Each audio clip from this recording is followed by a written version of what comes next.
Originaire de Glasgow mais vivant désormais à Londres, un des rares groupes réellement dignes d'intérêt actuellement en Grande-Bretagne, l'équipe de Rockline se désespérait de les rencontrer. Pop music is always rubbish. It's always 90% rubbish. At the moment it's 99% rubbish. That's what I'm complaining about. You got to accept that it's like everything else. Most of it's rubbish, most of it's terrible. You got to look at the good bits, and at the moment there's not very many of those. I don't think we'll ever find a place in the pop market. We'll always be outsiders. The records will sell, we'll get hit singles, but the Jesus Mary Chain aren't really in the pop market, so to speak. It's like now and again we step in to buy a. I think we're out of place in the pop market, and I think that's what makes us so special, really. I think if there was a place for the Jesus and Mary Chain, the Jesus and Mary Chain wouldn't exist. I mean, the whole idea of the group really is the fact that, I don't know, just start the perfect group to us. And the perfect group to us can't exist in all of that rubbish. If it does, it looks funny, and we look strange. We're out of place in the pop charts. We're out of place in pop music. That's the way we've got to be. That's the way we always will be. I don't think we really fit in, no. Misfits of the pop music world.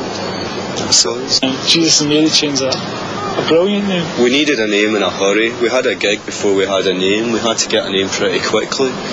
So we got one. We had a ton of absolutely terrible names. It's like we were going through all of these things, like the sort of like the Pink Eyed Lollies and things like that, and we realised that we didn't have a name.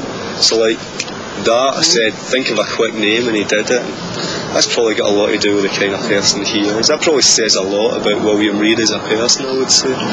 Just stay back. I think it sounds as if he's probably got a kind of warped psychotic mind, because that just came out of his head so quickly. We've achieved Psycho Candy. That's a big achievement. That exists, and that's sold something like 240,000 copies worldwide.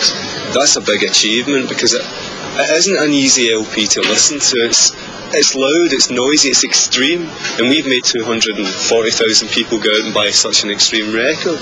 That's an achievement. And also, I think we've achieved the fact that I think we've influenced a lot of people to start making music. That's an achievement. I think a lot of groups are beginning to form because of the Jesus and Mary Chain. There's not many groups that can cause that kind of reaction, and I think we've probably did it.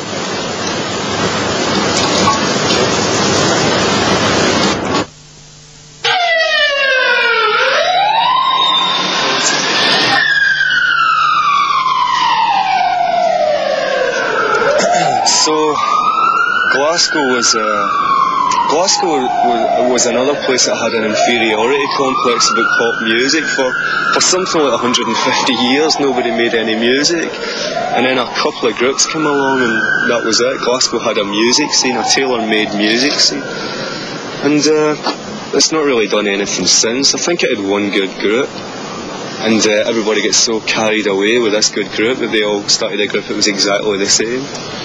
And that's the Glasgow music scene it's got. Who was a good group? Don't know.